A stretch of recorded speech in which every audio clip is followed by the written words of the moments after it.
Good evening, everybody, and thanks for joining us. I'm Sean Mooney. I'm Priscilla Casper. Today marked the second execution in Arizona for this past year.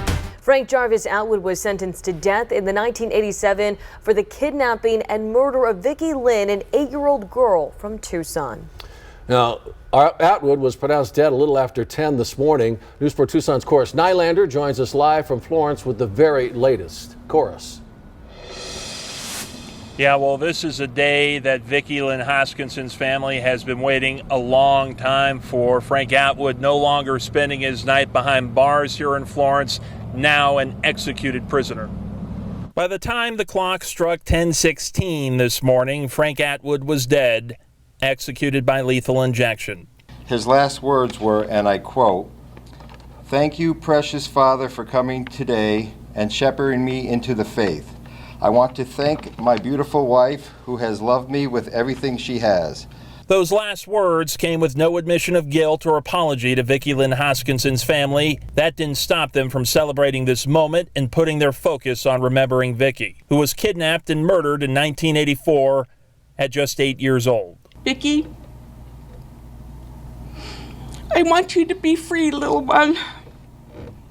Rest easy, our precious little girl. Atwood was convicted and sentenced to death for Vicki's murder in 1987, his death bringing a nearly 38-year legal process to a close. But one the family and victim advocates feel came way too late. Throughout this process, there were at least 90 events that triggered delay.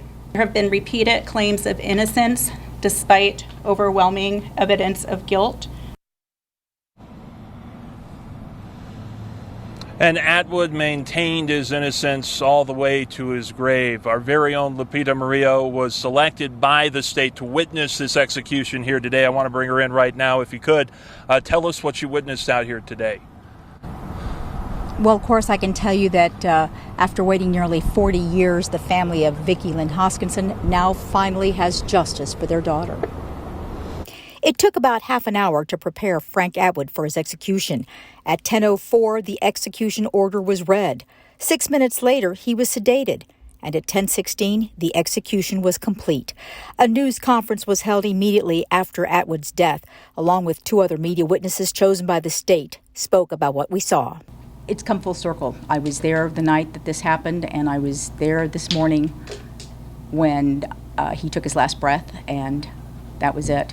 I kept thinking myself of what little Vicki Lynn was going through when he was convicted of murdering her and kidnapping her. I kept thinking of that as he lay on the gurney, and he just took a couple of breaths, and at one point it was like he was snoring, and then he closed his eyes, and then that was it. It was very peaceful, and I, like Bud, have witnessed several executions. This has been by far the most calm. There wasn't any jerking movements on his part like I've seen in the past. And let's just say that the state carried out the law. He is dead. The family told me that they knew the execution wasn't going to bring Vicki back, but it gives them some kind of a piece of closure, if you will. We'll have that story coming up at 6 o'clock. Reporting live from Florence, Lupita Murillo, News 4 Tucson. Thank you, Lupita. Well, today's execution was a long time coming. Vicki Lynn's family had vowed to get justice for their daughter. News 4 Tucson Shelley Jackson has a timeline of events. 37 years, 7 months, and 22 days have passed since 8-year-old Vicki Lynn Hoskinson vanished in the fall of 1984. On September 17th, the day Vicki disappeared, she had asked her mom if she could ride her bike to a mailbox 2 blocks from her home to mail a birthday card to her aunt. She never returned. Vicki stopped to visit a friend who lived in this neighborhood. Her bicycle was found in the middle of the street. September 18th. A PE teacher at Homer Davis Elementary, where Vicki was in the 3rd grade, told authorities he saw a dark-colored Datsun near the school the day Vicki disappeared. Then, On September 20th, authorities in Kerrville, Texas, found the car and arrested Frank Jarvis Atwood for kidnapping. Vicky's remains were found in the desert 7 months later. It's taken nearly 4 decades to get to this point. Vicky Lynn's mother says the family asked for the death penalty because they never want to see Atwood leave prison. From Midtown, Shelley Jackson, News 4, Tucson.